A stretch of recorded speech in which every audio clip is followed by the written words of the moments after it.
Acompáñanos a explorar la ruta sagrada de los incas ancestrales. Tour Mayo 2024, Cusco.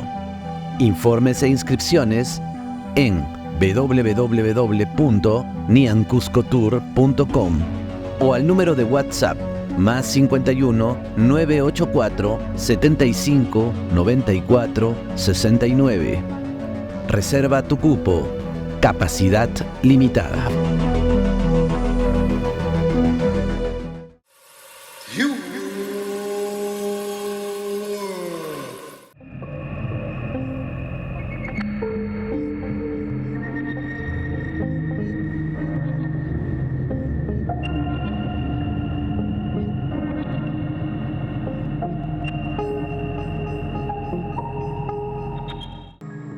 Es clave lo que se dice en las crónicas antiguas del Perú. Estos dichos increíbles vienen siendo respaldados por la nueva arqueología y por la nueva paleontología, que va encontrando evidencias de una cultura milenaria en la cordillera de los Andes.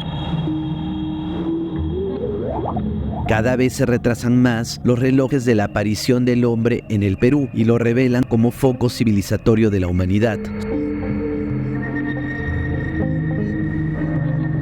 Solo un ejemplo más, la agricultura de alto nivel científico, insuperable hasta hoy y la más antigua del mundo, se halla en las tierras del antiguo Tahuantinsuyo. La historia del hombre comenzó en el Ande. El andino pobló el mundo. Cuando se levanten los yacimientos arqueológicos escondidos en el Perú, estará allí el eslabón perdido. Cuando se analicen profundamente a los cráneos extrañísimos de los paracas, reescribiremos la historia de los viajes continentales prohibidos de la antigüedad. Cuando se muestren los cráneos y restos paleontológicos de antiguos primates de las selvas más profundas del Perú, Brasil y Bolivia, se revelará nuestro verdadero origen atlante, andino o terrestre extra.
En un anterior informe, hemos detallado con puntualidad la teoría evolucionista oficial. Mencionamos la relación de los otros humanos que convivieron con nuestros ancestros, los Homo sapiens, y hemos recordado lo que dicen los paleontólogos oficialistas, que el hombre se originó en África. Sin embargo, últimas investigaciones genéticas están planteando que existió un poblamiento anterior en América del Sur por parte de ejemplares de neandertales. Este ADN o código genético está en algunos pueblos de Paraguay, Brasil y en Perú, en Ilave para ser exactos. Esto es curioso, pues no se han encontrado rastros del ADN en pueblos de Centro y Norteamérica. Es como si los neandertales simplemente hubieran aparecido en el extremo sur de América. El otro problema es que si esto ocurrió, debió haber sido hace tanto tiempo que la teoría oficial del poblamiento de América dejaría de ser la única respuesta, porque retrocedería la presencia de humanidades en la pretérita América del Tahuantinsuyo y del Anahuac. Estos hechos obligan a revisar la teoría del hombre pampeano o americano americano propuesto por el sabio Florentino Amellino, quien además planteó la coexistencia de grandes megaterios y el hombre americano, teoría que está totalmente comprobada. Es posible entonces que Amellino no se equivocara en la datación de sus restos paleontológicos. ¿Acaso entonces fue censurado por la posición religiosa y eurocentrista de la época? Otra fuente muy importante que revisamos son las crónicas proscritas de los incas, que alertan sobre la presencia de pueblos diversos, desde gigantes hasta peligrosos cavernarios y primitivos antropófagos que llegaron por mar y por tierra del norte al Cusco paleolítico, migración que suscitó una serie de eventos catastróficos para los incas milenarios. A veces,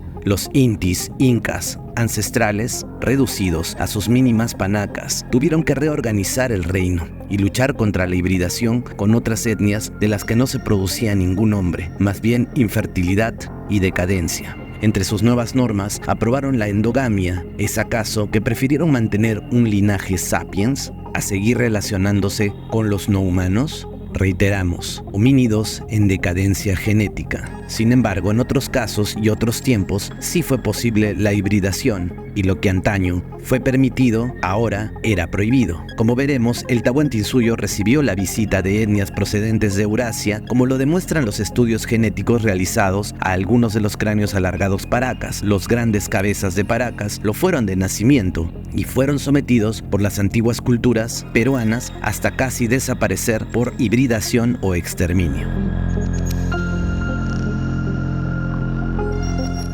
Que he visto parecidos en México.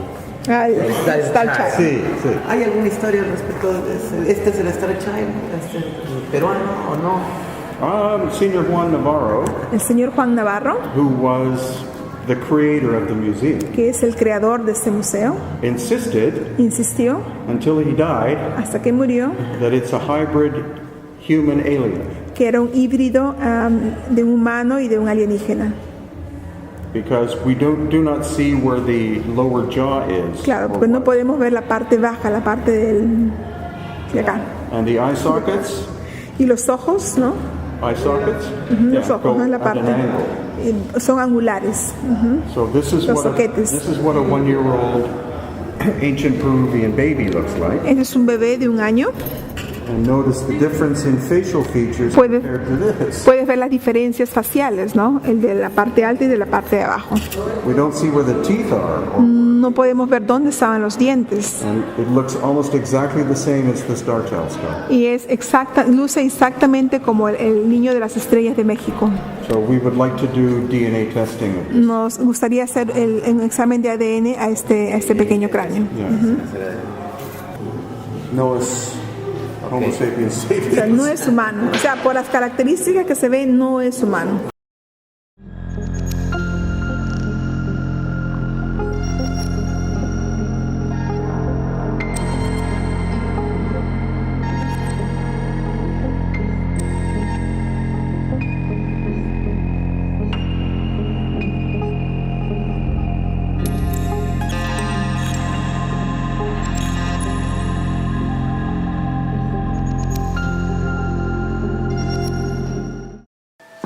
Ahí aparecen las relaciones de los hijos de los dioses con las hijas de los hombres, lo que se llaman los nefilins, los semidioses. Pero ahí también hay un desmadre porque se unen dioses con animales, hombres con animales, ¿no? Y ahí aparecen las sirenas, los faunos, los minotauros, todo. Entonces toda esta historia es real, o sea, todo lo que...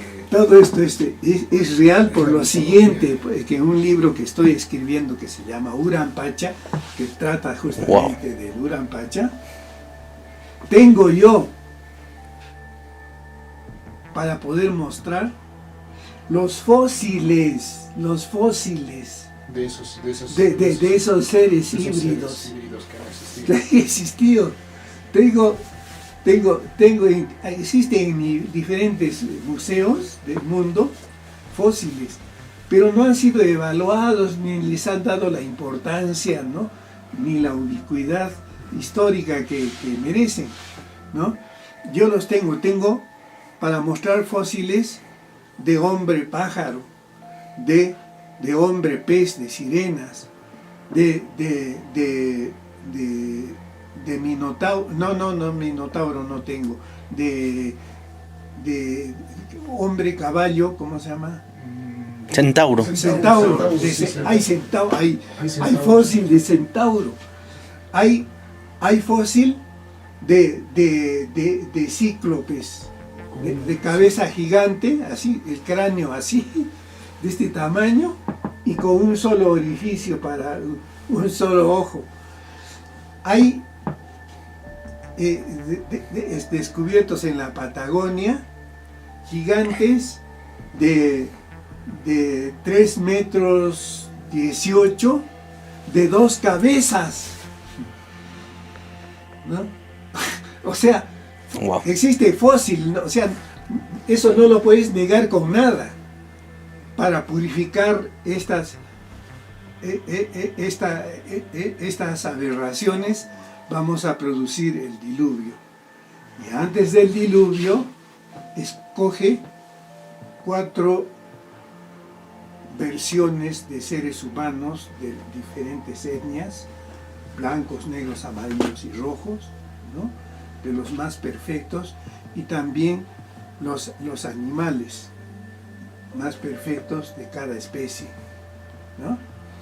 Y produce el diluvio. Y ahí desaparecen todos ellos, excepto los elegidos.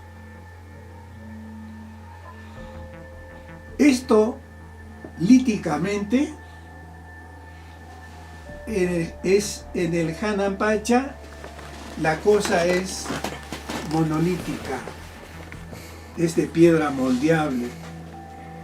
En el Urampacha prediluviano, la arquitectura es poligonal, sin junturas, como Sacsayhuamán es el mejor ejemplo. O sea, los primeros baluartes de abajo, eso es Urampacha prediluviano. Postdiluviano, en el Urampacha, la arquitectura es de ángulos rectos, sin junturas, como el Coricancha. Pero siempre moldeable la piedra, porque eso ha ocurrido en el Urampacha, todavía la piedra era moldeable. Entonces, eso en el Urampacha. Y después otro cambio de órbita, que en la Biblia se llama la confusión de las lenguas, que dice descendamos y confundamos sus lenguas. Pero no es que Dios desciende, se hace a un ladito, nada, sino que es la Tierra que cambia de órbita, de la órbita de 260 a la actual de 365 días año, ¿no? Y en un lapso más o menos de 25.000 años, el hombre aparece, pues, por la alteración del incremento de la presión atmosférica y la fuerza de gravedad, aparece constreñidos, ¿no? Aparecen en las cavernas. Antes toda la humanidad tenía, en el Urampacha tenían cráneos elongados, eran de talla gigante. Mi padre más o menos propone que en el Urampacha se llegaba a 4,20 metros más o menos de altura, y todos tenían cráneos elongados, ¿no? Pero la presión atmosférica hace que seamos como ahora somos, y de carne y hueso. Yo tuve el año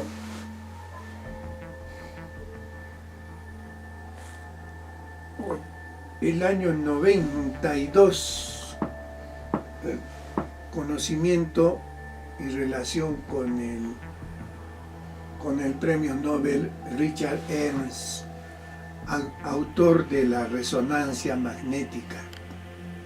Richard Ernst estuvo aquí, me lo presentó Teo Paredes, ¿no? Y él me dijo, cuando yo le dije de estos cambios de órbita y los incrementos de presión atmosférica, me dijo, ¿Y cómo explicas la desaparición de los dinosaurios? Entonces, porque existe la tesis de que un meteorito o un asteroide cayó a la Tierra y eliminó a los dinosaurios. Esa es una teoría, una hipótesis totalmente burda y desproporcionada. ¿Por qué? Porque científicamente se ha demostrado de que los cráteres que ha hecho las incursiones de meteoritos o asteroides que han llegado a la Tierra se han contabilizado y más o menos llegan a 280. No se sabe las incursiones que hayan caído al mar, pero la más grande, que es la de San Diego, que es de 8 kilómetros de diámetro, la más grande que existe, ha sido evaluada y los científicos han llegado a la conclusión de que ese asteroide de esa dimensión, el más grande que se conoce, en esas proporciones, no habría estado en la relación de cambiar la atmósfera, ¿no? Ahora lo otro. ¿Por qué? Como propone Darwin en su teoría, de que los más aptos y los más resistentes hacen respuesta a los grandes cataclismos. Pero en este caso no. Solo los grandazos murieron, porque todo el resto, los más pequeños, siguen existiendo nosotros mismos. Ahora estamos tratando del asunto. Entonces, ¿qué pasó? Lo que ocurrió es de que con el cambio de órbita del Urampacha al Ucumpacha, ¿no?, se incrementaron la fuerza de gravedad y la presión atmosférica. En colegio hemos estudiado de que por cada centímetro cuadrado soportamos una presión atmosférica de un kilogramo de peso. Esto en una persona adulta tiene un promedio de 15 toneladas de presión atmosférica. Actualmente eso es lo que estamos soportando, sin que sepamos que esto existe, ¿no? Entonces, cuando los paleontólogos y físicos matemáticos han estado en museos de paleontología donde hay fósiles de saurios de 30 metros, ¿no?, han hecho cálculos matemáticos en cómo esos esqueletos habían soportado la masa muscular de cuando los animales estuvieron en vida. Y han encontrado que hay una total desrelación, que esos huesos no podían haber resistido nuestra presión. Sí, no con la actual presión que se conoce, con esa musculatura no hubiesen podido ni moverse. Wow. Entonces, y esto es oficial, ¿ah?, los dinosaurios vivieron en menor presión atmosférica. ¿Cómo? Soy el Manaya Chacucho, la ciencia no lo sabe. Claro. Cuando le conté esto, wow, ¿no?, a Richard Ernst, el premio Nobel, sí, ¿qué dijo él? Eso sí tiene coherencia, me dijo. No siempre la Tierra ha aparecido desde la hora cero de nuestra existencia hasta la época actual. Hemos estado en esta órbita. La NASA ya ha demostrado que hemos venido desde el Sol hasta aquí, y desde el Sol hasta aquí hay 1,5 millones de kilómetros de distancia. Y todos los cálculos matemáticos y científicos que se hacen como si siempre hubiésemos estado en esta actual órbita de traslación.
¿Son los incas descendientes de los paracas, o por lo menos lo son en parte?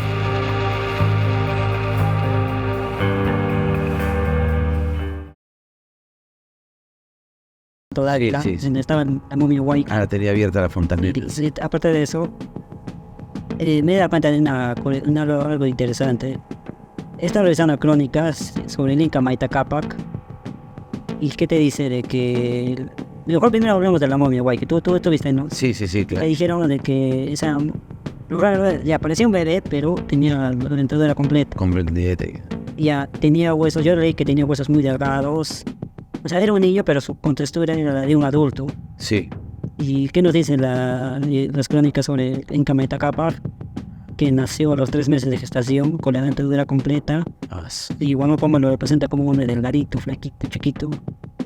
Y yo dije, no, o sea, ¿qué tal si esa especie sí ha existido y Maneta Cápac era uno de esos? Porque es bien rara la historia de Maneta Cápac, ¿no? Que él dice que aprendió a hablar desde que era niño, que era muy fuerte, que era un Inca muy extraño. O sea. Claro, acá nos dicen son extraterrestres, son Nephilim, son de otro planeta, pero lo que yo pienso más es que tiene que ver con otra evolución, como lo dijiste, evolución secreta, o sea, otro tipo de seres humanos que ya sea artificial o naturalmente han existido, como también los pigmeos, ¿no? Porque se creía que el cerebro tiene que ser muy grande para que seas muy inteligente, una capacidad, pero han encontrado han encontrado un hombre pigmeo que sabía escribir, hablaba todo y su capacidad craneal era menor. O sea, eso ha puesto en entredicho que el volumen haga la inteligencia, ¿no? Entonces, es raro. ¿No? Y los incas, hay una parte donde Brian Foster dice eso, ¿no? Que yo lo entrevisté y me dijo que el inca tenía... Y de hecho está en una crónica que hablan de que el inca era calvo. Ahí sí cuentan, ¿no? Preguntan, ¿no? Cuando llega Pedro Pizarro, creo, y esos hombres... esos son los incas, dice, los huiracochas, dice.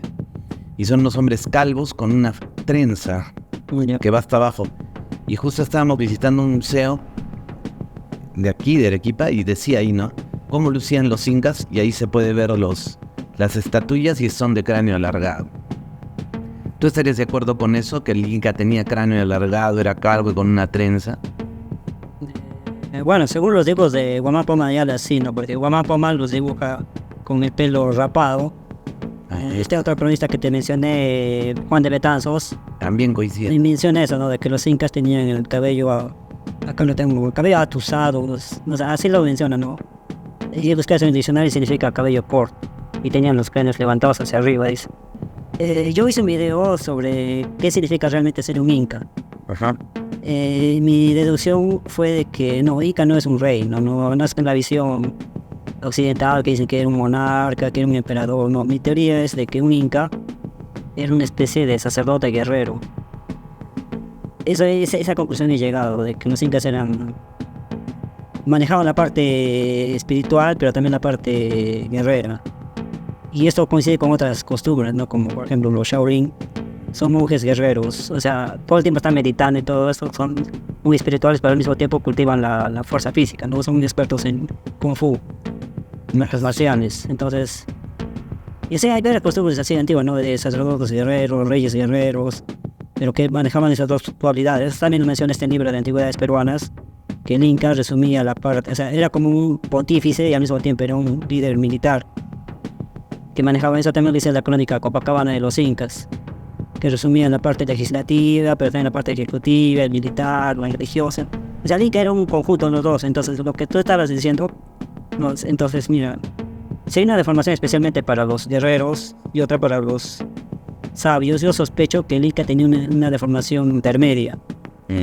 Que, o sea, sospecho que debería tener una deformación muy especial para que tuviese todas las habilidades en una, ¿no?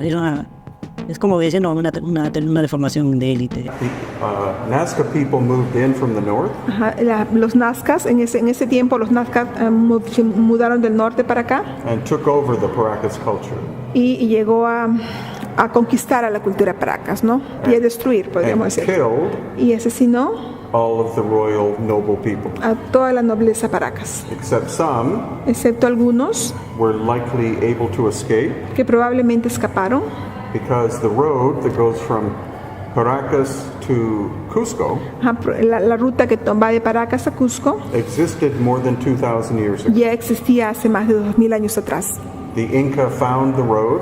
Los incas encontraron esa ruta That's how they came to the coast of Peru. y esa es la ruta que ellos utilizaron para venir de la sierra a Perú. And they improved the road. Ellos mejoraron ese camino, ¿no? Esa ruta. And today it's the modern highway.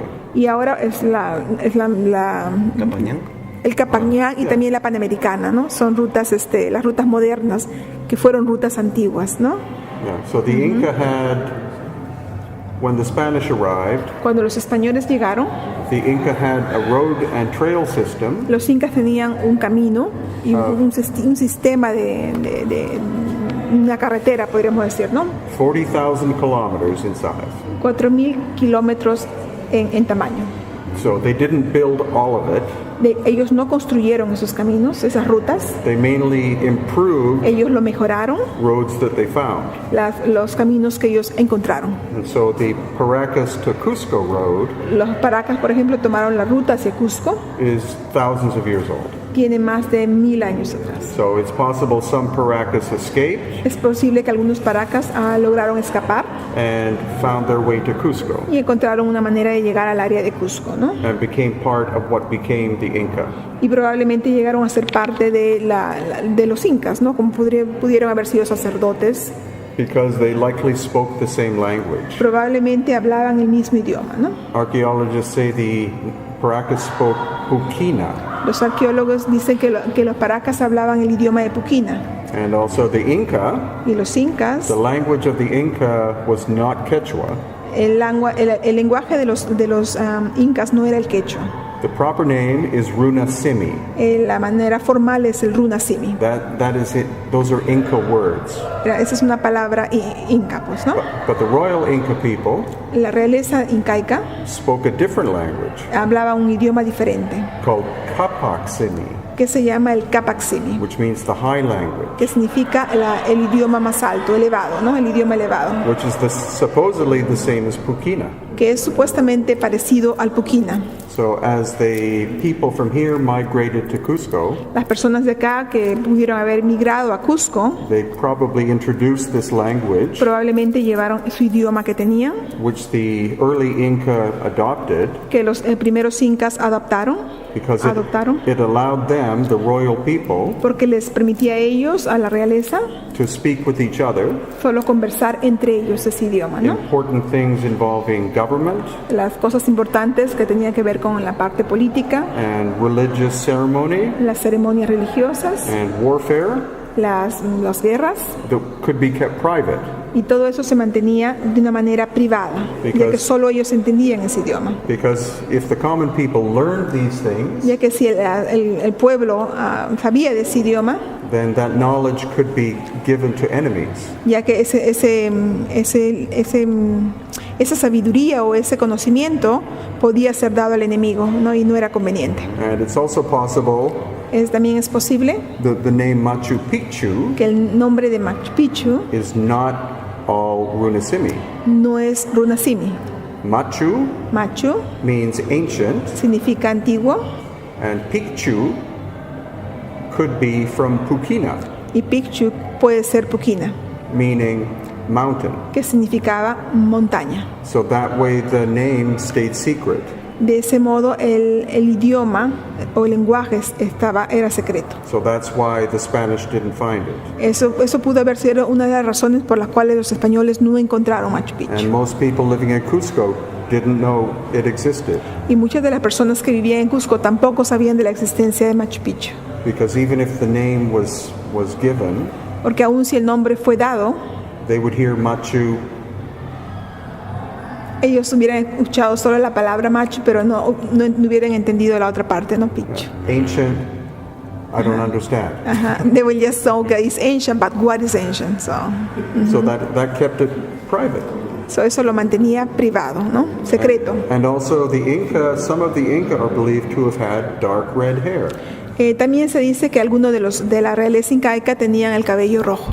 because one of the Pizarro brothers, uno de los hermanos de Pizarro, walking through Cusco, que caminaba dentro de Cusco, saw these people with red hair vio esas personas, unas personas con cabello rojo and skin lighter than his. y la piel más clara que la de él, And so he would ask the local people, who are those people? y preguntó a las personas, ¿no?, locales del lugar, ¿quiénes son ellos? And he was told, those are the Viracochans, Y bueno, estas personas le respondieron que ellos eran los huiracochas, a much older culture una cultura mucho más antigua sent by the creator Viracocha. que fue enviado por el creador huiracocha. They're called Inca bones A eso se le llama los huesos del Inca, because they're a genetic characteristic of the Inca. porque era una característica genética de los incas. But the Paracas, Y los paracas, who are an older que culture, es una cultura mucho más antigua, have them too. también los tenía. So that shows, again, possible ancestry of the Inca. Eso nos prueba que, bueno, los incas probablemente también tenían como antepasados a los paracas. From the Paracas. And when the Spanish entered Cusco, Cuando los españoles entraron a Cusco, they noticed that the Royal Inca people had elongated heads. que la realeza incaica también tenía el cráneo alargado.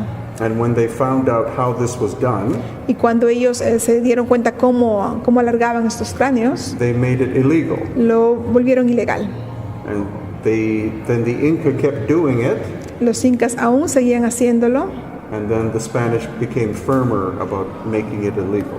y cuando ellos se pusieron más firmes en que eso era ilegal, And that's why we have no good paintings es por eso que no tenemos buenas pinturas of what the Inca looked like, de cómo los incas lucían realmente. because all of the paintings Porque todas las pinturas were done by Spanish artists. fueron hechas por artistas españoles, ¿no? And most of the Inca were dead Y la mayoría de los incas ya habían muerto before the Spanish arrived, antes de que los españoles llegasen, because there was a civil war porque ya había una guerra civil, ¿no?, between Atahualpa entre Atahualpa in Cajamarca y Cajamarca and Huáscar y Huáscar in Cusco. en Cusco.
Según Brian Foster, los cráneos alargados huyeron y en su peregrinaje alcanzaron las altas tierras de Ayacucho y el reino Kunti en Arequipa, seguramente, y orientados desde el Coropuna, llegaron al Sabancaya, al Valle del Colca. Es allí donde pudieron refugiarse. Curiosamente, encontramos un pueblo que hasta hace algunos siglos mantuvo su deformación craneal, ya sea por tradición o imitación. Hablamos del pueblo Coyagua. Hubo un tiempo en que nacer en las tierras altas o bajas del Valle del Colca, en lo que hoy es el departamento de Arequipa, al sur del Perú, determinaba la forma de la cabeza de los bebés. Entre los años 1100 y 1450, las familias de los dos grupos étnicos predominantes en esta región andina, los Coyaguas y Cabanas, modificaban el cráneo de los recién nacidos usando vendajes con telas y hasta maderas. La provincia de Coyaguas estaba integrada por dos etnias de larga tradición histórica, Cabana y Coyagua. Ambas se diferenciaban por sus costumbres, vestimenta y particularmente por la lengua. La etnia Coyagua consideraba ser originaria en tiempos primigenios. Esta se llamaba Coyahuata. Los Coyaguas solían deformarse la cabeza en forma alta y prolongada, para diferenciarse de los cabanas. Los cabanas, por su parte, decían provenir del volcán Hualca Hualca, y al salir de él tomaron dos direcciones, Cabanacoya y Cabana Conde. Ellos también practicaban la deformación craneana, imitando la forma ancha y achatada de su pajarina, o lugar mítico de origen, por lo cual se les reconocía con facilidad. Posiblemente, a mediados del siglo XV, uno de los generales de la panaca real de Mayta Cápac llegó a la región de los Coyahuas como parte de la conquista del Collasuyo. Se instaló en Coporaque, donde estableció su curacazgo principal y se casó con la ñusta Mama Yaxchi. Cuentan las crónicas que este cacique mandó a construir un palacio de cobre en su honor, el mismo que fue luego destruido por Gonzalo Pizarro en 1548 para fabricar los herrajes de sus cabalgaduras.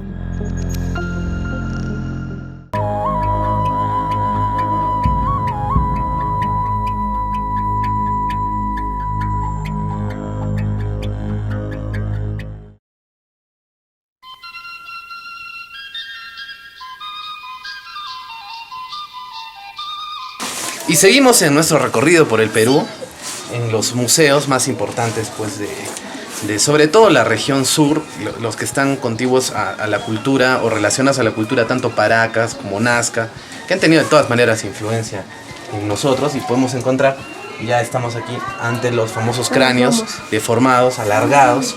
Hemos visto algunos en la ciudad de Nazca, pero lo importante y lo interesante son de estos dos grupos, tal vez los cabanas y los coyahuas, aquí mismo, en su lugar, en su hábitat se podría decir, en su casa, en el cañón, en el valle del Colca, tanto coyahuas como cabanas, los hijos del volcán.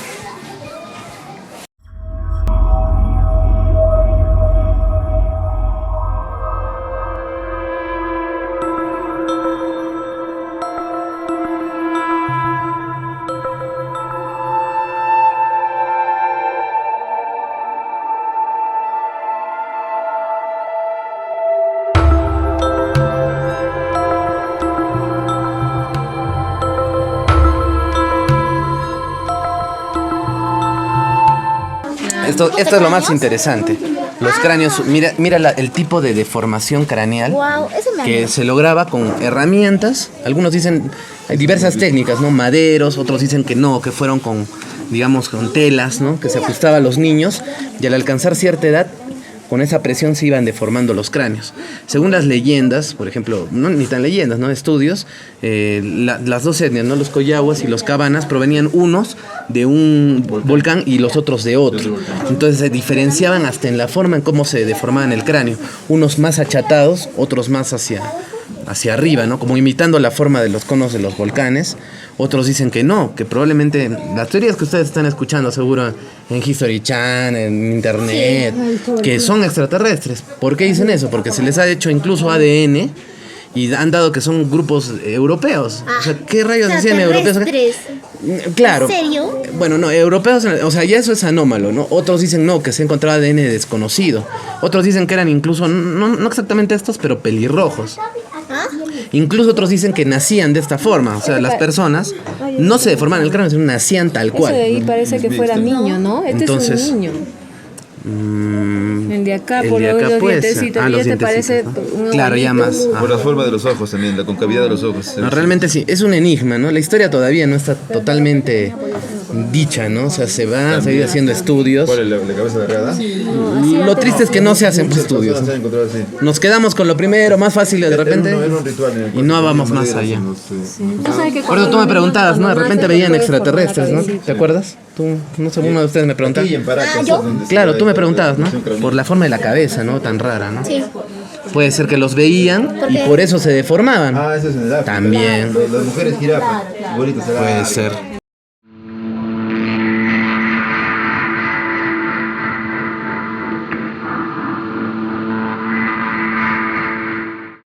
Aquí vemos este casco inca, pero yo quiero que lo relacionemos. Miren, este casco perfectamente entra en estos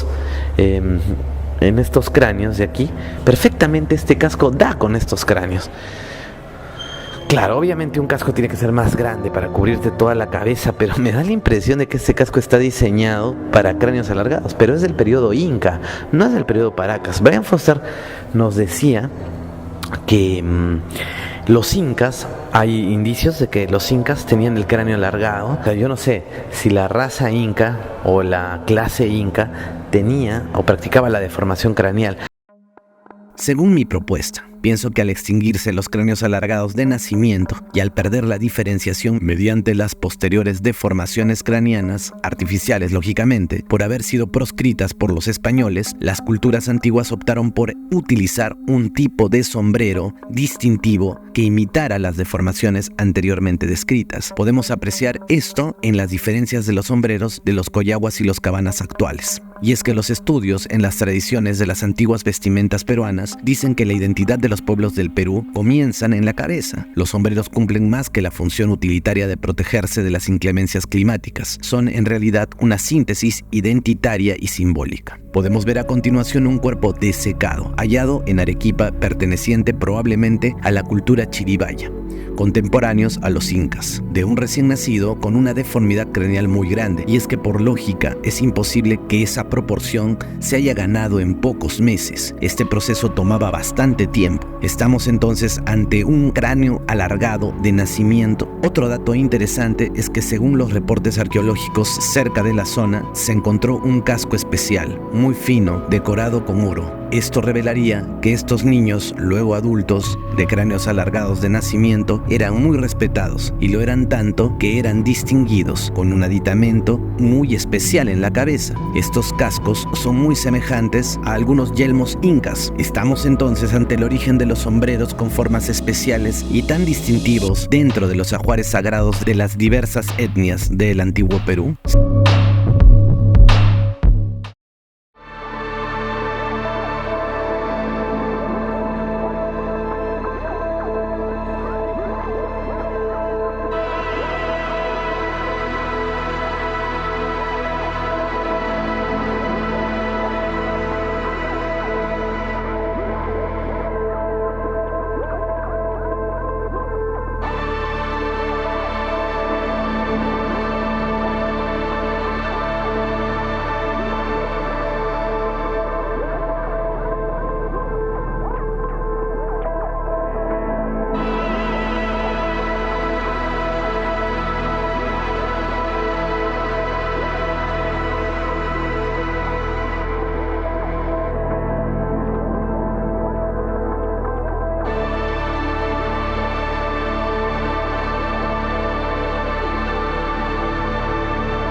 La raza que desarrolló la civilización autora de las ruinas del Cusco era diferente a las que formaron el imperio posterior incaico.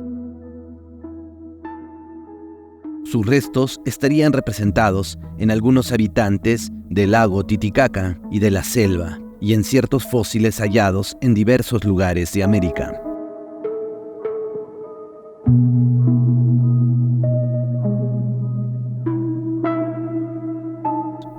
Acerca de las razas que poblaron al continente americano, se han ocupado muchos autores, estableciendo clasificaciones, pero el origen de los primeros habitantes de América continúa siendo un enigma, en el obscuro campo de la prehistoria. Uno de esos autores es el profesor Jean Bellard, cuyos estudios de los tipos raciales del Perú pueden ser tomados como guía en esta teoría. Según el profesor Bellard, serían 3 los tipos raciales predominantes en el territorio peruano: el Andinae, el Altiplanidae y el Amazonidae. En estos 3 grupos pueden descubrirse fácilmente, mediante estudios antropométricos, rasgos característicos mongoloides y polinesios en variable proporción. Ellos, al mezclarse, constituían una última instancia, el pueblo que existía en el momento de la conquista española, agrupado por el régimen político y social impuesto por el imperio de los incas.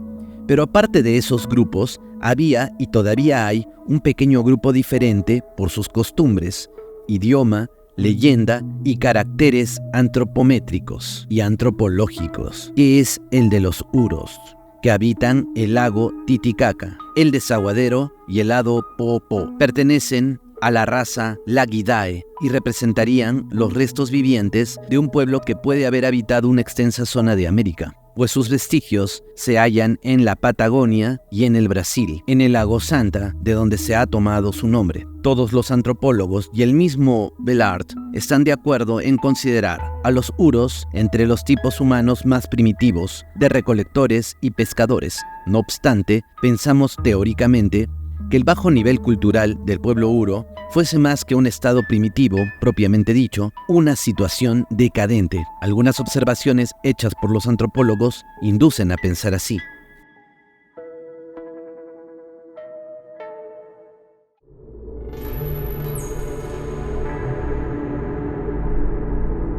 Ella alude a un pasado opulento en el que los Uros habrían sido habitantes de tierra firme. Debido a un castigo divino, habrían sufrido un diluvio que los obligó a vivir en lo sucesivo sobre el agua. Luego, continúa la leyenda, vivieron en un periodo de obscuridad, porque el sol se había ocultado. Esperando su reaparición, volvieron a la tierra y construyeron sus viviendas orientadas de modo tal que los protegieran del calor y de la luz a los que se habían desacostumbrado cuando el sol resurgiera. Pero sucedió que mientras que el sol, antes del diluvio, aparecía por occidente, después de él surgió por el oriente, y tomando el pueblo desprevenido, quemó a la mayoría de sus habitantes, fundiéndolos en piedras, que serían las actuales ruinas circunvecinas al lago.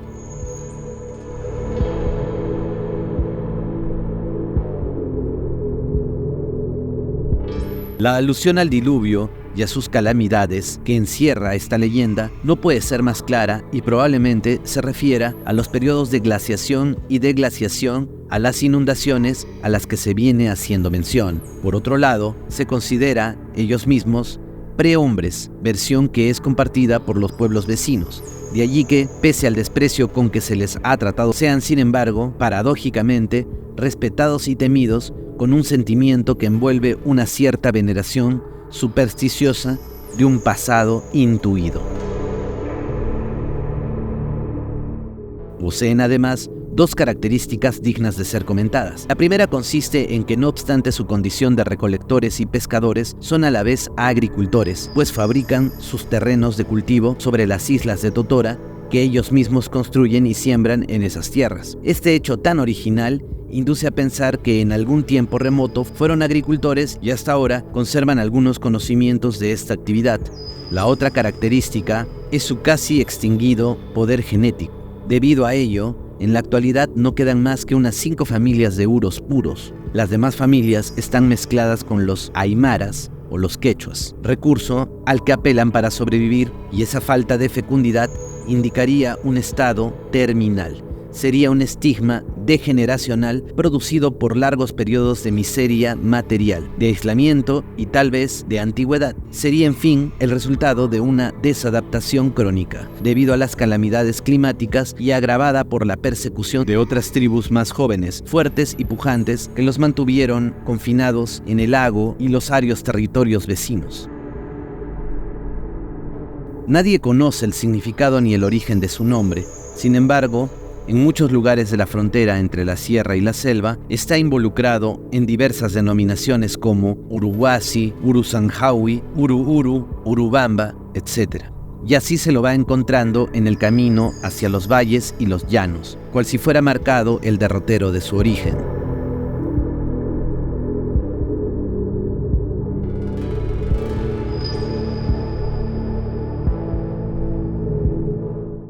De los incas no existieron en el Hanampacha. Los incas son postdiluvianos. Manco Cápac y Mamá, pues ellos son como que...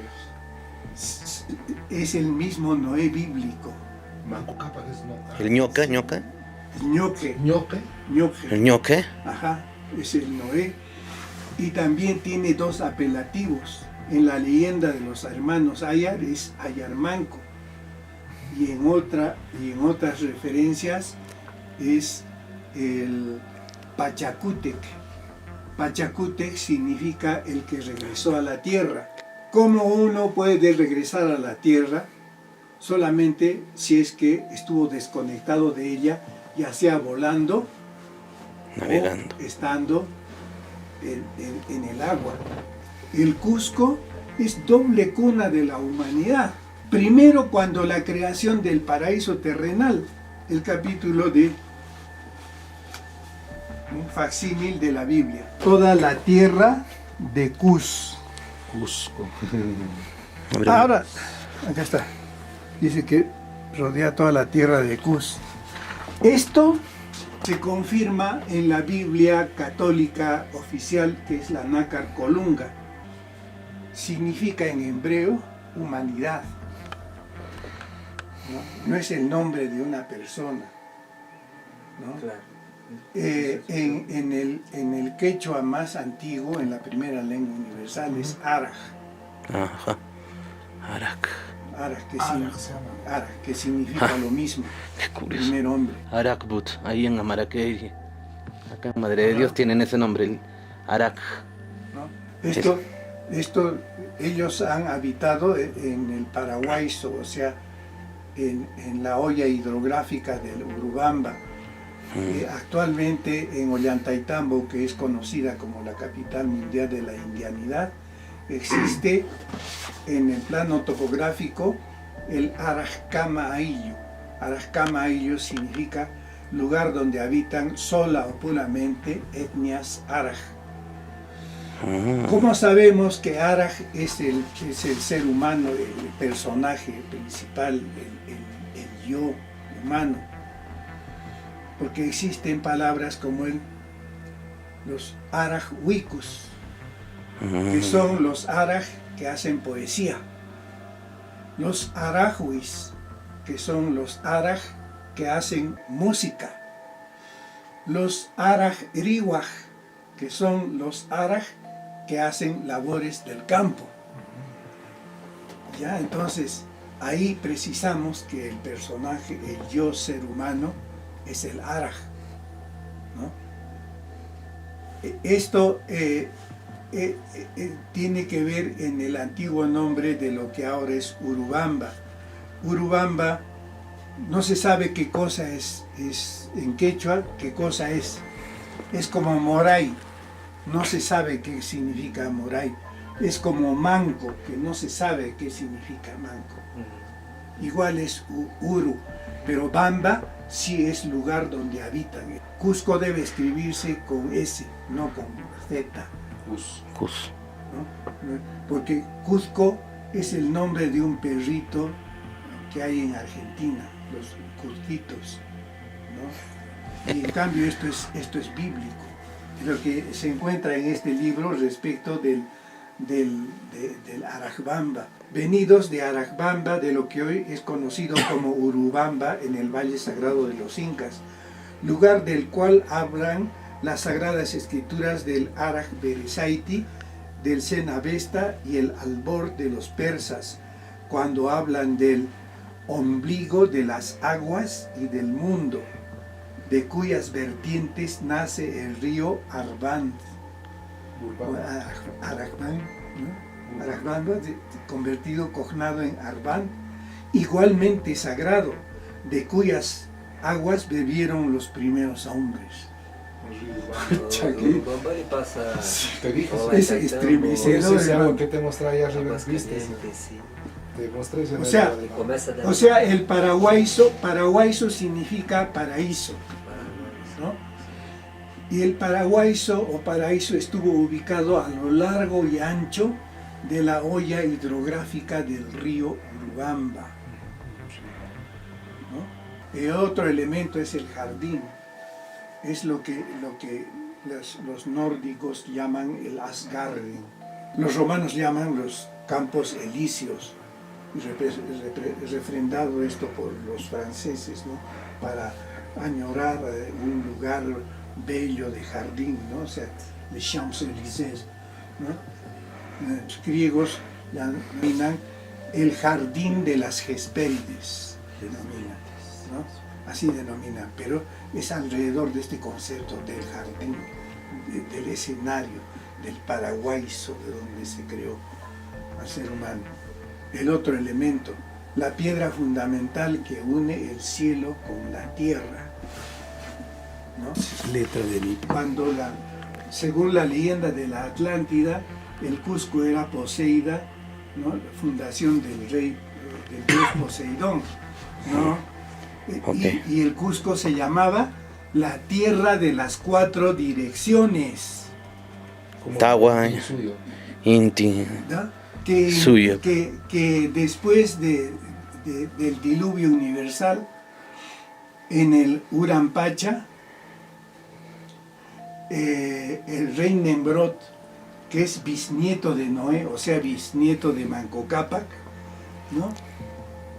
Viene desde Nínive, que eso sí está en Mesopotamia, a las tierras de Sinar. ¿Dónde estaban las tierras de Sinar? Manayachaconcho. Hasta que en 1972 aparece un brillante libro, investigación de Dick Edward Ibarra Grasso, que se llama Cartografías romanas, cartografías anteriores a los tiempos de Cristo, ¿no? Representación de América en cartografías anteriores de Cristo. Y allí, en realidad son cartografías que usaron los romanos, pero de procedencia fenicia. De procedencia, cartografías de Dicearco, de Cateo, de Marino de Tiro, incluyendo el Mapamundi de Claudio Ptolomeo. El Mapamundi de Claudio Ptolomeo, que es griego, es de 2000 años antes de la presencia de Colón. Antes de que descubrió las Américas. Sí. Sí. Y allí, este continente que ahora se llama Sudamérica, es llamado primero Sinarum Sitiu. Sitio Sinar, ¿no? Sinar Statium, estación Sinar. Hay una versión en inglés incluso que dice Kingdom Sinar. Y en el Mapamundi de Claudio Ptolomeo, que es de 2000 años antes de Colón, dice Sinarum Regio, región de Sinar. La región de Sinar, donde estaba la torre de Babel, estaba el paraíso terrenal, la morada de los emperadores dioses, o el Olimpo, ¿no? Que griegos y romanos denominaron así a la morada confortable de los dioses, que los fenicios denominaron Tarteso, y que desde 1911 denominamos Machu Picchu. En realidad, esa es la ubicación, porque ¿qué se dice? Que la confortable morada de los dioses u Olimpo, de la cual hablan los griegos y romanos, que no conocieron dónde estaba, que decían eso está en la tierra del origen, ¿no? Estaba en la parte alta del Paradeisus. El Paradeisus está pues en la olla hidrográfica, ¿no? Abajo del río Urubamba, y en la parte de encima estaba el Illampu. El Illampu, Machu Picchu. Lo que ahora se llama Machu Picchu desde 1911. El Olimpo. Y Illampu es una conjunción de Illa o la luz etérea, ¿no? Que es Dios, y Illampu, que es lo confortable. Illampu. Machu Picchu es el Olimpo. Y de ahí bajaba Zeus, pues, o sea, Huiracocha. Pues. Huiracocha es Dios. Huiracocha es Jesucristo. Es Jesucristo. Yo conocí de manera escalofriante cuando, en los años finales de los 60, cuando la televisión era en blanco y negro y Antón Ponce de León era gerente de Panamericana, cuando hicieron un programa especial en alegoría al no sé qué centenario de la cultura más antigua de Estados Unidos, que son los Hopi, ¿no? Y ahí en la Sagrada Escritura de los Hopi dice una cosa que nunca se pudo borrar de mi mente porque me remeció a mi tremendamente y lo recuerdo a perfección. Y dicen los Hopi, en el origen fuimos de 4 colores. Nosotros somos los rojos, pero todos vestimos del ombligo del mundo. Venimos al ombligo del mundo. Así es. En el origen fuimos de 4 colores. Nosotros somos los rojos, pero todos vinimos del ombligo del mundo. De este Arbán, de este ombligo de las aguas y del mundo, de los cuales bebieron los primeros hombres. Y acá está. Nosotros entonces somos los rojos, ¿no? Nosotros somos descendientes, somos una etnia privilegiada, bendecida, escogencia de Dios. Y acá está la partida del nacimiento de los incas. Acá está testificada por Guamán Poma de Ayala. Guamán Poma de Ayala dice aquí: de estos hijos de Dios Noé, uno de ellos trajo Dios a los incas, otros dicen que nació del mismo Adán. Por supuesto, si aquí estuvo el paraguaso. Sí. Y acá está la partida del nacimiento. Primera generación de incas de la Arca. Somos del Arca de Noé, entonces somos descendientes de ellos. Directamente de Noé somos descendientes. Sí, de una de las etnias escogidas. Ese privilegio, ese honor tenemos los peruanos. Recién ahí aparecen los incas. Primera generación de incas del Arca, dice. Por eso es que Machu Picchu está como que la chacana en tres escalones y el templo los 3 ventanas. Sí, también. Cuando te des cuenta, y es de las cosas que tú vas a informar, todo eso es un macizo roquedo que termina en el Intihuatana. El Intihuatana empieza en la base del río. Es desde raíz. Desde hasta donde está pasando esto, el Huilcamayo, o río sagrado, termina ahí en esa aguja. Y encima está sobre edificaciones de todo tipo de piezas. En cambio, el Intihuatana es Janampacha in situ. Es lo máximo de la civilización más antigua. Pero también lo es, ¿cómo se llama? El Huayna Picchu. El Huayna Picchu también sí, es todo eso, sí. Como es también de una sola pieza el Putucusi, ¿no? Viene desde abajo. Desde el mismo río Huilcamayo. Sí, desde más abajo. Es un macizo roquedo. Si te vas a fijar bien, todo está sobreedificado pero por estos diferentes tipos de arquitecturas. Se ve una que es más con piedra más megalítica. En otro momento ya te voy a mostrar, pero en el libro sí se muestra. Ahora, el Popol Vuh dice. Es la Biblia maya, el Popol Vuh. El Popol Vuh, el diluvio ocurrió en el segundo mundo. Y mira, pero esto ahí ratifica, de la pluma, del puño e ilustración de Guamán Poma de Ayala, es el segundo mundo de Noé. Sí, pero Ñoque, ¿no? Ñoque es su verdadero nombre. Ñoque es, ¿no? Su verdadero nombre. Sí, de Noé. Sí. Ñoque. Sí, así dice también Juan Pachacuti Salcanay. Yanqui Salcanay, ¿no? También escribe, ¿no? En Copacabana de los Incas. Exacto. Es importantísimo ese libro, y que en la Biblia dice que el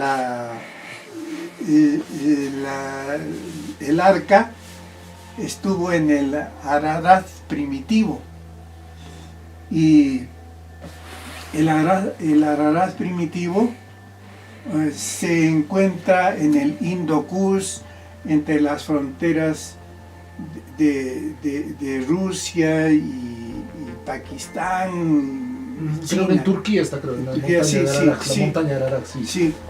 Pero aquí existe en el altiplano, ¿no?, peruano incluso, el Ajararata.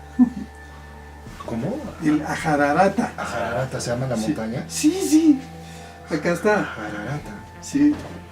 traducida para nuestros fines por el erudito reverendo Padre Sebastián Bartina, que a la letra dice lo siguiente: después que el diluvio allí hubo arrasado todo, cuando el reino bajó, y entre paréntesis dice nuevamente, o sea que anteriormente, ¿no? De los cielos el reino estuvo en Quis, que como sabemos representa a Cusco, ¿no? Y acá está, son seres de vida centenaria, 960, 900. Matusalén también dice. Matusalén, 840. ¿No? Esta es la sexta dinastía de los reyes sumerios. Y varios de los nombres, como Susakif, Masta, Arwi, son nombres quechua. Masta, sí, son nombres quechua.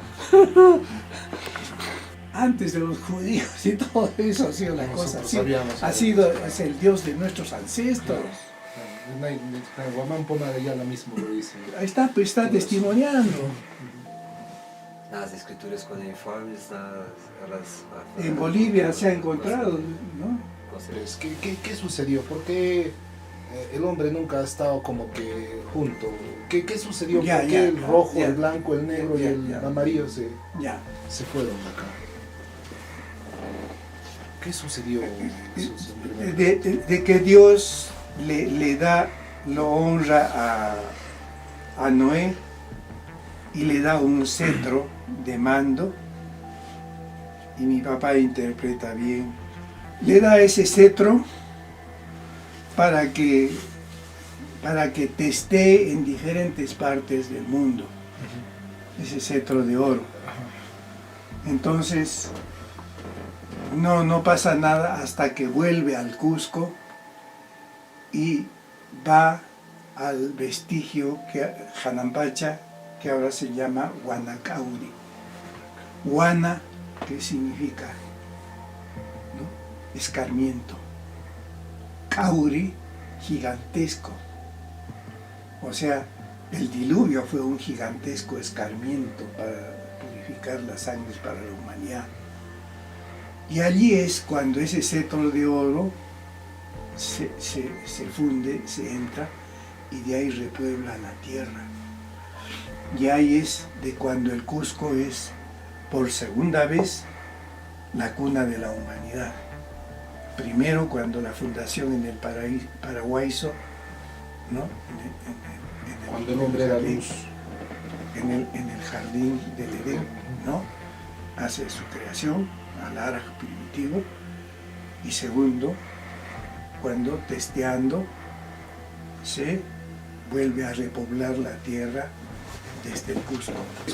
Fernando de Montesinos dice en su obra Opir: los nativos existentes en Perú eran descendientes de Opir, bisnieto de Noé, cuyos orígenes no fueron 12 incas, sino 12 dinastías, comprendiendo cada una por lo menos 4 a 6 siglos a partir de concluido el diluvio.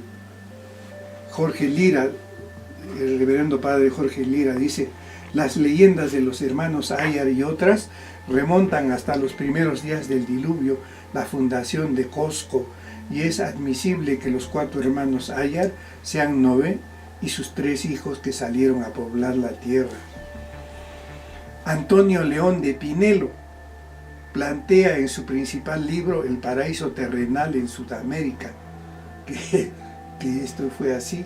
El reverendo padre Bernabé Cobo dice: tengo por no poca referencia que los denominados hermanos Ayar, en número de 4, cuyo hermano mayor es llamado Manco Cápac y hermanos Ayar, disque salidos después del diluvio de las espumas del lago Titicaca, ser las mismas personas que las divinas letras, o sea, la Biblia, con 2 como Noé y familia. El manuscrito de Huarochirí que encontró, no descubrió ni escribió Pedro de Ávila, dice que Manco Cápac es Noé.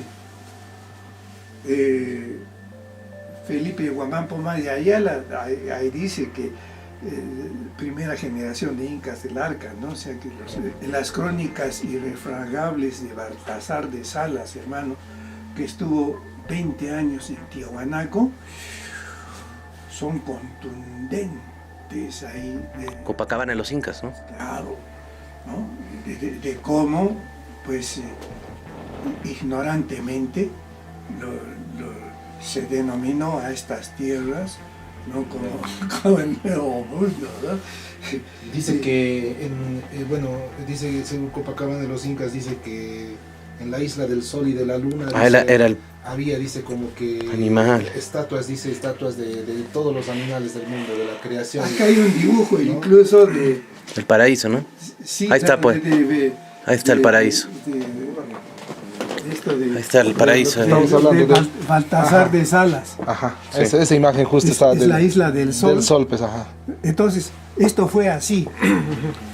Sudamérica era antes, tenía forma rectangular. Qué impresionante. Y se elevó. Cuando se produjo el diluvio, esta parte se hundió. Pero al hundirse esta parte, levantó esta otra parte a más de 6.800 metros. O sea, se hundió la parte de Brasil y se levantó hacia... No, del Océano Pacífico. Se hundió ahí y se levantó esta parte para arriba. Y ahí es donde se salvaron, ese fue el Arca de Noé. Por eso es que la Isla del Sol fue reverenciada por otro Inca Topa Yupanqui, creo que fue, y se sacó las sandalias de oro y se postó de rodillas. Cuando llegó a la Isla del Sol. Sí, cuando fue a la Isla del Sol, porque los padres de nuestra humanidad, ¿no? O sea, ahí se salvaron, ahí se rescataron.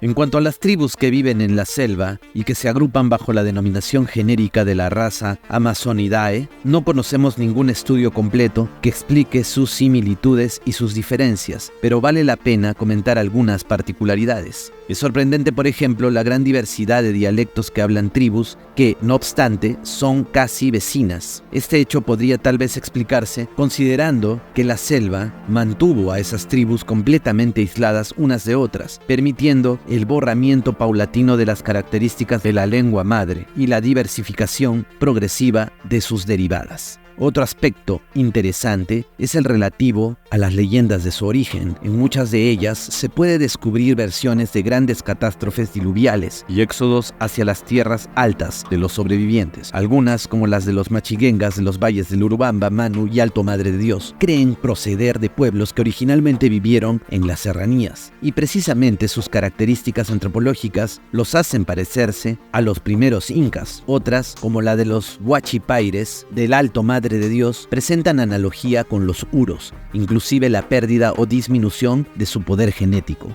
En fin, en toda la extensa línea fronteriza que separa las estribaciones de las montañas del comienzo de las tierras bajas llanas, desde Colombia hasta Bolivia, allí se han encontrado desperdigadas rocas y piedras en las que han sido grabados petroglifos, cuya significación ni origen se conocen. Es evidente que no pueden ser obra de los actuales habitantes de los bosques, ni tampoco de los incas, que supuestamente desconocieron la escritura. Por lo tanto, es procedente atribuirlos a un pueblo que indiscutiblemente vivió allí antes que ellos y que conocía la escritura. Una de esas rocas, quizá la más importante por sus dimensiones y ubicación, es la descubierta por el padre misionero dominico Vicente Sinitagoita en el río Sinquivenia, una de las razas del Panteacoyo o Palotoa, afluente a su vez del Alto Madre de Dios. Algunos exploradores que han visitado esa roca sacaron copia de los jeroglíficos y los hicieron estudiar en centros especializados. Los expertos opinaron que pertenecen al tipo de escritura cuneiforme, probablemente presumeria. En resumen, en la necesidad de encontrar el eslabón perdido de la raza que construyó las ruinas antediluvianas, bien se podría suponer que los uros y algunas de las tribus selváticas fueran justamente ese eslabón.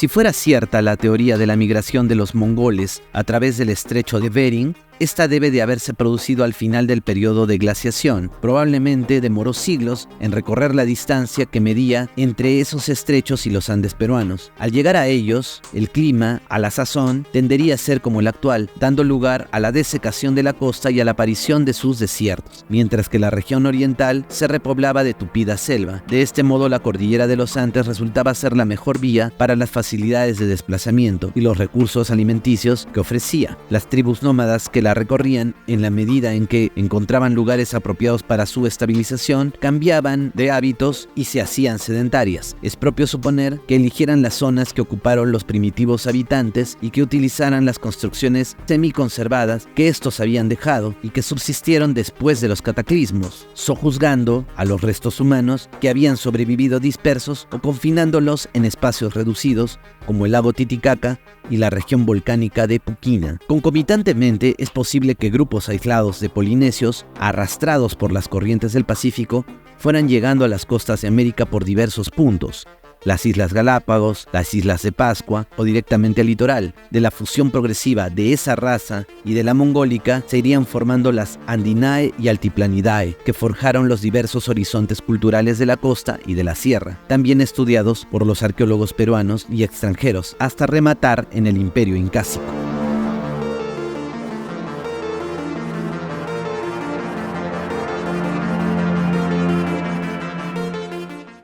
Cosa que te quería consultar era, Rumi, sobre otro gran descubrimiento y una foto, ¿no?, que tú has dado, bueno, que es antigua, pero que has tenido el ojo como para mostrarle incluso a algunos equipos de científicos que te han buscado en Machu Picchu, de los famosos cráneos alargados. Entonces, si nos puedes comentar, hay una foto, la están viendo ustedes ahorita. Esta foto de un cráneo alargado la encontró Iron Bingham también. Oh, claro, entre los incas habían gente que eran los cráneos alargados, no todos eran así como que normales, habían dos, ¿no? El estado estaba dividido en dos prácticamente, los del Urin y los del Hanan, ¿no? Los del Hanan tenían su propia forma de cabeza, ¿no? Eran gente que tenía el cráneo alargado.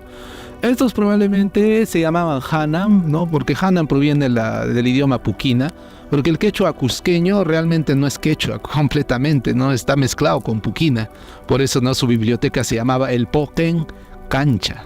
Poquen de Poquena, de puquina, ¿no? De Poquen Cancha provenía, ¿no? Entonces hay muchas palabras, ¿no?, que en el quechua cusqueño se mantuvo, ¿no?, sobre el puquina. Y yo te he escuchado hablar ahora en los viajes, así, off the records, pero ahora quería que nos lo cuentes. Estos cráneos alargados que han habido en Machu Picchu, que el mismo Brian Foster ha visto también, alguna vez ha comentado, tú de niño has visto, y en las fotos está. Entonces esto no son leyendas, han existido, han estado ahí. Estos huiracochas, estos Hanan, probablemente tú crees que este estirpe, digámosle raza, podrían ser los constructores de Machu Picchu. Para mí que, bueno, yo personalmente he trabajado también con la piedra, tratando de construir una Intihuatana, ¿no?, un templo de 3 ventanas, ¿no?, el traslado, ¿no?, de las piedras que tenemos entendimiento. Para mí que sí ha sido un grupo especial, ¿no? No muy grande, ¿no?, un grupo reducido.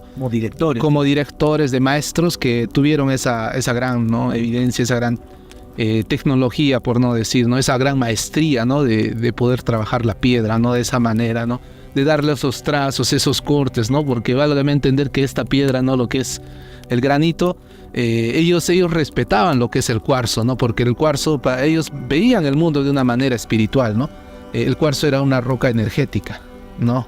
Y por eso también escogieron Machu Picchu, ¿no? Porque es una piedra, llama la atención.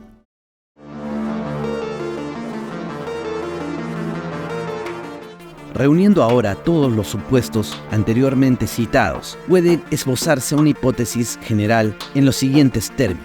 1. Antes del periodo de glaciación y diluvial, se desarrolló una gran civilización en llanos guyano-brasileros. Al sobrevenir el diluvio, un considerable sector de los sobrevivientes fueron emigrando hacia las regiones de mayor altura, es decir, hacia los Andes, siguiendo los cursos de los grandes afluentes del Amazonas. Algunos grupos las alcanzaron, otros se perdieron en la selva y perduraron en ella, degenerando por el aislamiento. En su marcha ascensional, fueron construyendo pueblos y ciudades adecuadas a la defensa contra los elementos orográficos y telúricos en las crestas y laderas de los contrafuertes andinos hasta llegar a la sierra y al altiplano. Al sobrevenir el periodo de desglaciación, pese al tipo de las construcciones, fueron siendo extinguidas lentamente casi hasta desaparecer. Y también porque fueron salvajemente cubiertas por la selva. Varios miles de años después, fueron llegando hordas emigrantes de los mongoloides y polinésicos, y ahora se sabe por los eurásicos como los paracas, y que al mezclarse dieron origen a las nuevas razas Andinae y Altiplanidae, que en su expansión aniquilaron y absorbieron a los restos de la raza primitiva, probablemente la Lagidae.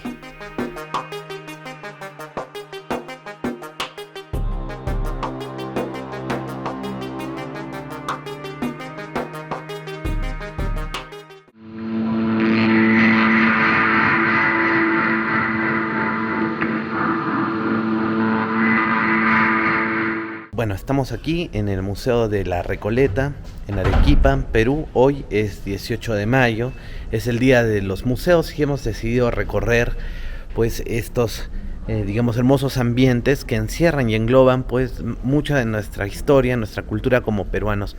Hay un poco de cada época. Hemos escogido para hoy recorrer lo que es el área del Museo Precolombino, el claustro que está a la izquierda, y luego vamos a ver el área de la Amazonía, donde hemos encontrado aparentemente algunos óparos, objetos fuera del tiempo. En este caso vamos a ver algunas sorpresas en este recorrido. Bueno, estamos en el patio y estamos dispuestos ya a ingresar en este viaje a través de los milenios del tiempo, hoy en un día muy importante que es el Día de los Museos, y conociendo un poco el Museo de la Recoleta con algunos de estos enigmas que ya hemos mencionado. Así que vamos, acompáñenme.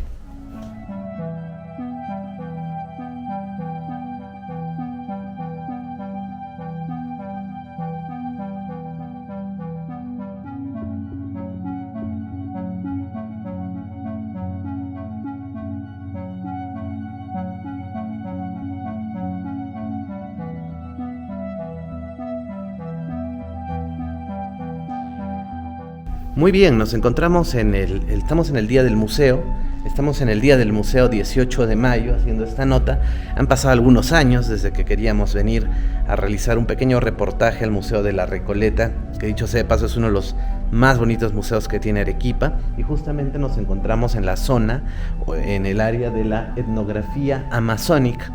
Adentro se encuentra resguardado un OPART, ¿no? De lo que llamamos objetos fuera del tiempo. Una especie de cráneo fosilizado de un primate aparentemente, y esto realmente es algo, si lo sabemos interpretar, algo sorprendente. Yo la primera vez que lo vi fue justamente en un día del museo hace como 4 o 5 años atrás, cuando llevaron esta pieza pues a otro lugar como un museo itinerante cerca a la Municipalidad Provincial de Arequipa, cerca al complejo Chávez de la Rosa. Me quedé sorprendido y bueno, decidí rastrearlo, venir al mismo lugar de donde forma parte de esta colección amazónica, y de hecho hay unas piezas muy interesantes. Bueno, nos han permitido tomar fotos, filmar, y bueno, los van a ver en este pequeño reportaje del Museo de la Recoleta, pero solamente estamos cubriendo pues el área, digamos, que nos interesa, que es un poco el área etnográfica, el área paleontológica de este museo, que tiene pues no solo bellos jardines complejos, sino también tiene otras piezas un poco más modernas. Bueno, vamos a mostrar también algunas otras imágenes, pero lo principal para lo que hemos venido está aquí.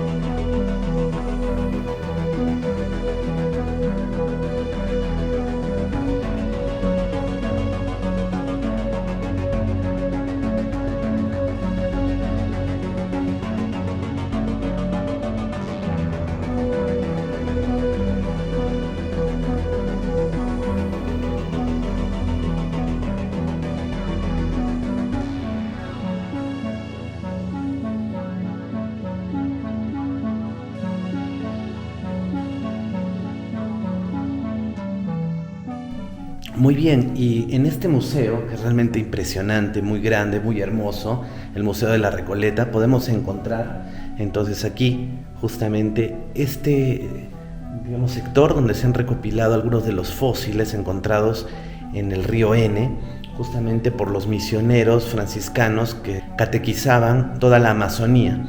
Justamente hemos encontrado algunos libros, hay memorias, muchos escritos. Los sacerdotes son los que más lejos han llegado dentro de la evangelización hacia lo que son las zonas de la selva, donde se encuentran algunas de las tribus, hasta el día de hoy algunos no contactados.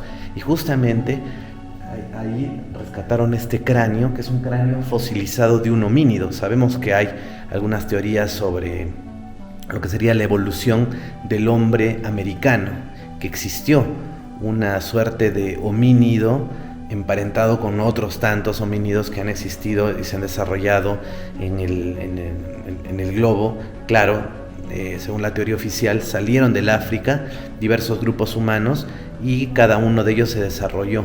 De todos ellos, los que han sobrevivido son los Homo sapiens hasta nuestros días. O tal vez no, tal vez existieron algunos homínidos andinae, homínidos evolucionados también en este lado americano. Hay una teoría que hablan del hombre de las pampas de la Argentina. Tal vez esta es una de las piezas de este intrincado rompecabezas que podrían venir a visitar algunos arqueólogos, antropólogos, y tal vez darle un significado, pues tal vez podría sumar a esta teoría. El cráneo fosilizado del río N peruano.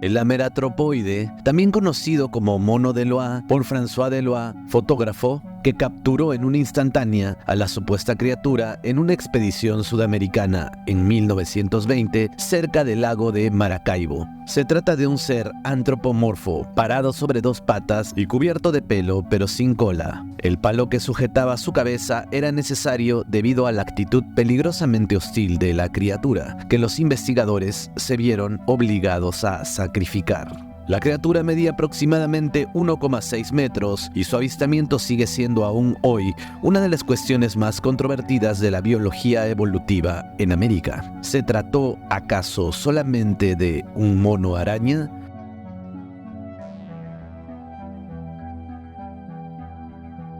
El arqueólogo Pablo Novoa también encontró aparentemente un cráneo fosilizado en Venezuela y algunas herramientas líticas que probarían una antigüedad milenaria y anacrónica de estos ooparts americanos.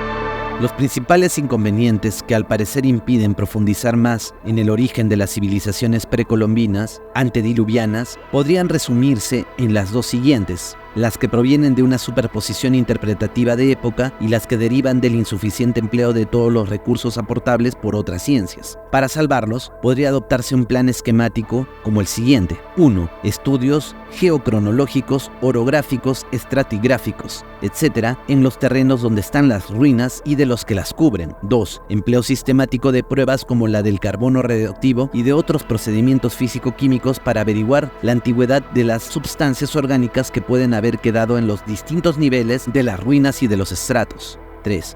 Estudios antropológicos exhaustivos de todas las tribus autóctonas. 4. Interpretación de los petroglifos. 5. Descubrimiento, limpieza y estudio de nuevos grupos de ruinas que seguramente se encuentran aún perdidas tanto en la ceja de selva como en la selva misma. 6. Estudio comparativo con otras civilizaciones americanas y del resto del mundo. 7. Revisión y depuración de los datos de los cronistas y de las leyendas.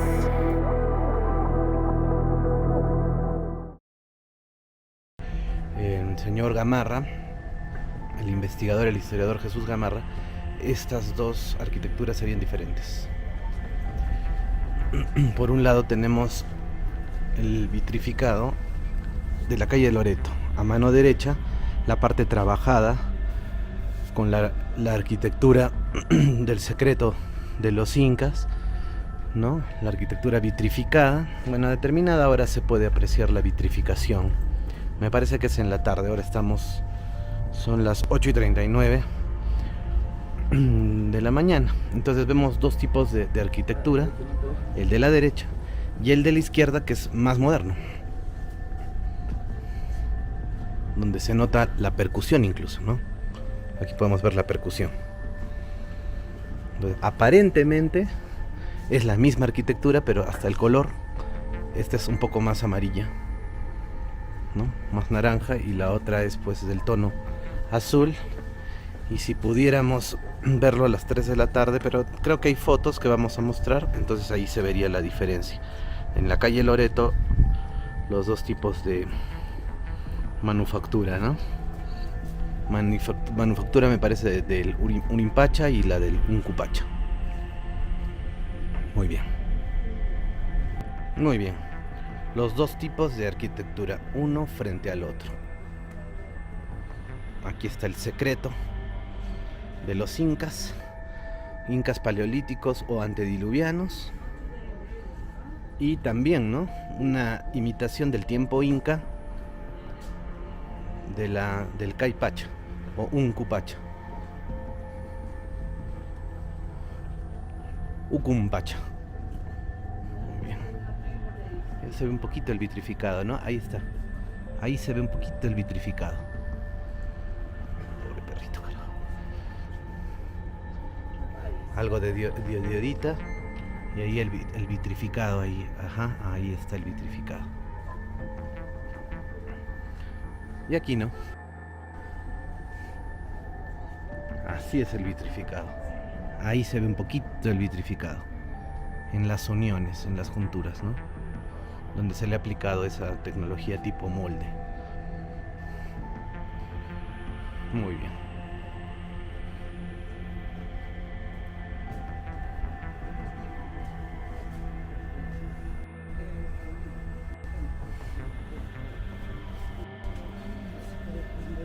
Algo de vitrificación, algo.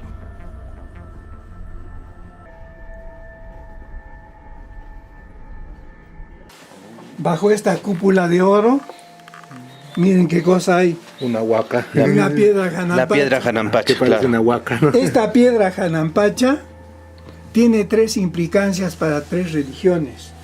Cristiana. Para los musulmanes, porque se dice que desde esa piedra ascendió a los cielos el profeta Mahoma.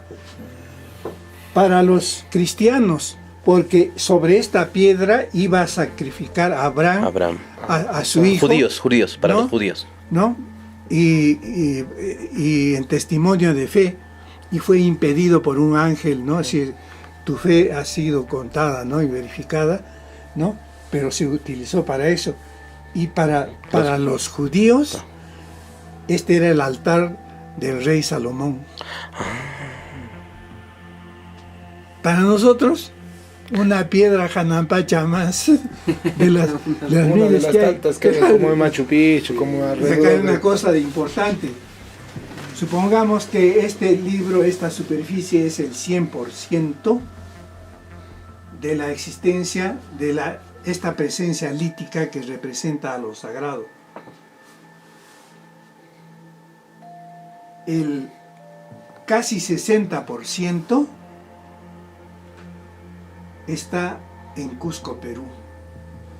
El resto está en proporciones pequeñísimas, diseminada en varias partes del mundo, solo en lugares sagrados. Entonces, esa concentración, esa apabullante numerosidad de presencia lítica, incodecible, ¿no?, wow, que existe particularmente en Cusco, Perú. ¿Qué significa? Que acá está lo más sagrado, así de simple. Por proporciones líticas se llega a esa conclusión. Y eso también es más que lógico. El año 2002 hubo una invitación de dos catedráticos que eran filólogos de la Universidad de Duke, que hacían la siguiente reflexión. Nosotros los filólogos, los especialistas en lenguas comparadas, antes decíamos 30 años atrás que cuantas civilizaciones aparecían, tantas lenguas se generaban. Pero en estos 30 últimos años nos hemos dado cuenta que las lenguas más antiguas se parecen entre ellas, determinando que ellas proceden de un mismo origen, ¿no? ¿Cuál es la invitación? Era, ¿qué se sabe al respecto? ¿Cuál es vuestra propuesta de origen? Entonces mi papá, que ya anduvo en esto, dice, después de demostrarse por varias pruebas de que acá están los sagrados lugares del origen, dice que tanto el idioma quechua como el idioma aymara contienen de manera pura o variada muchas palabras de lo que el Génesis bíblico, versículo 11, 1, afirma. Dice, érase la tierra toda de una misma lengua, coma, y de unas mismas palabras. Ahora, ¿por qué mi papá no dice que el quechua o el aymara son la primera lengua universal? No, sino dice que en ellas se encuentran de manera pura o variada, o sea, son depositarias de la primera lengua. No se han mezclado con... ¿Por qué? Porque se hablaron, vivieron en el medio geográfico de la creación, así de simple. ¿Y qué testimonios para eso? Con una cosecha. Una cosecha que contabiliza 1, 2, 3, 4, 5, 6, 7, 8, 9, 10, 11, 12, 13, 14, 15, 16, 17, 18, 19, 20 y 21 trabajos hechos por filólogos, en el 98% extranjeros, especialistas en lenguas comparadas, que dicen que las lenguas arianas o lenguas más antiguas, que son denominadas así porque tienen en gran cantidad el radical ar, ¿no? Como el sánscrito, el arameo, el acadio, el egipcio, el chino, tienen raíz. Las lenguas maoríes, las lenguas magiares, tienen origen en el idioma quechua. Acá están los libros, acá están los títulos de las obras, ¿no? Donde tú puedes googlear, ¿no? Sabiendo el título del libro y el autor, ¿no?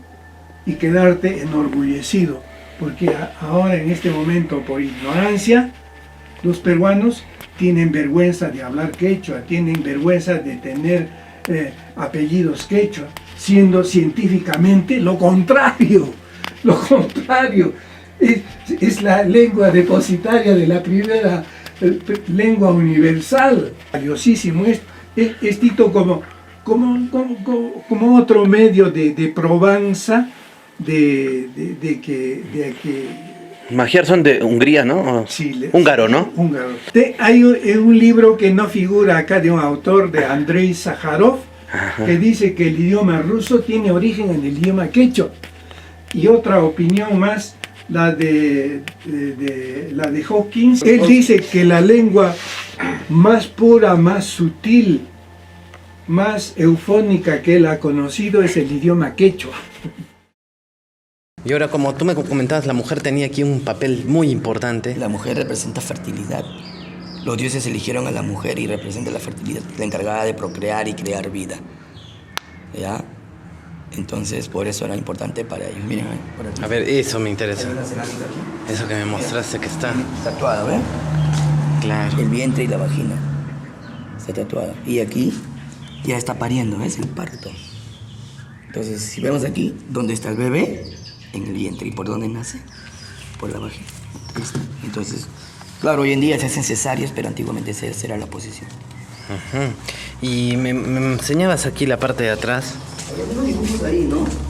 Que nos llama la atención. Las razas. Y me señalaba justo que ahí está. Bueno, yo le tomé una foto, pero... Ya, de todas maneras. Entonces aquí tenemos el negro. Ajá. Aquí el asiático. El asiático. Y abajo está el peruano. El peruano blanco. Y el blanco. Llegaron recién, mucho tiempo después, en la colonia de África.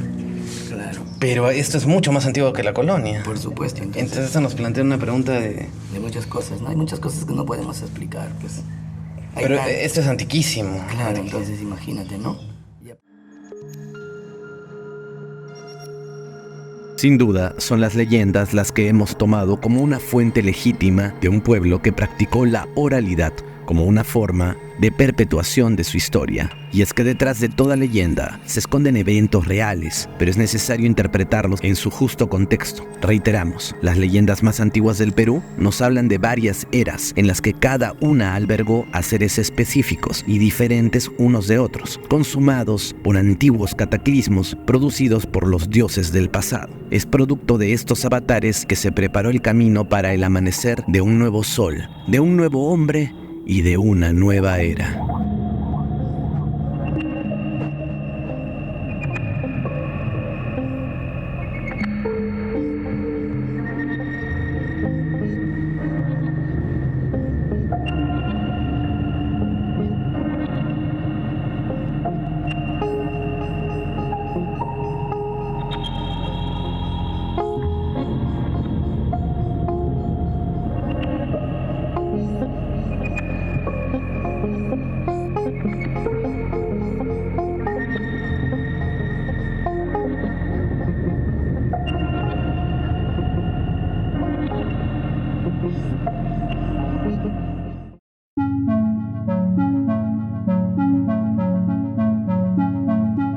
¿Alguna vez te has preguntado sobre los secretos que guardan las piedras megalíticas del Cusco?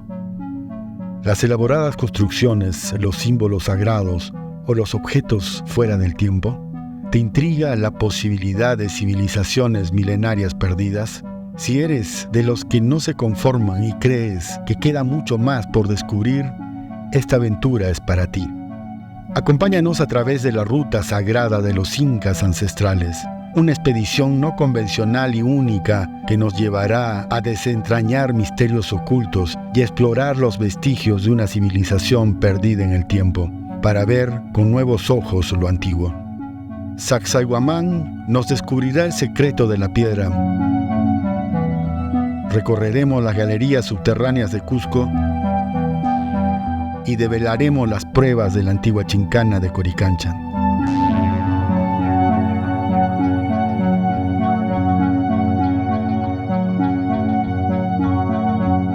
Veremos el rastro de su escritura en los tocapus.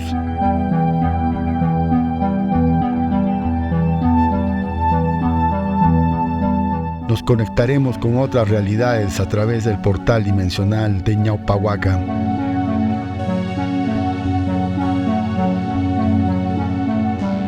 Huiracocha se revelará con todo su esplendor en el Centro de Alta Ingeniería de Ollantaytambo, donde veremos rastros de una antigua tecnología futurista.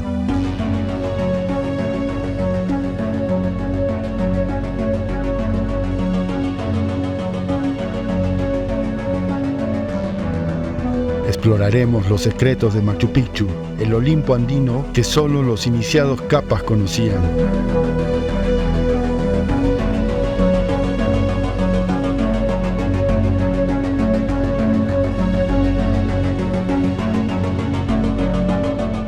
Y renaceremos en Pumaorcon, la Pacarina de Manco Cápac, el primero después del diluvio, recorriendo sus pasos hasta la Chincana de donde emergió para fundar el Cusco.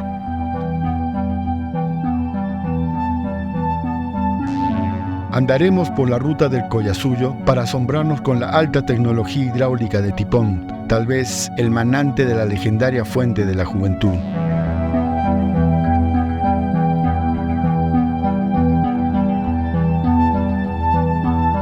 Y finalmente, coronaremos nuestra travesía conociendo a la momia Waiki, en apariencia un ser de otra dimensión o tal vez uno de los antiguos constructores del Cusco megalítico.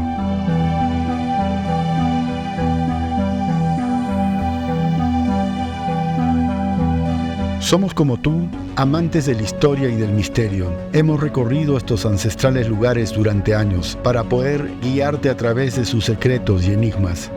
Acompáñanos a redescubrir nuestros verdaderos orígenes y a ensayar algunas respuestas a estas preguntas que siempre te hiciste sobre la gran cultura de los Andes. Respuestas que aún se ocultan en los complejos arqueológicos y las estrechas calles del Cusco. Te esperamos para ser parte de este viaje mágico.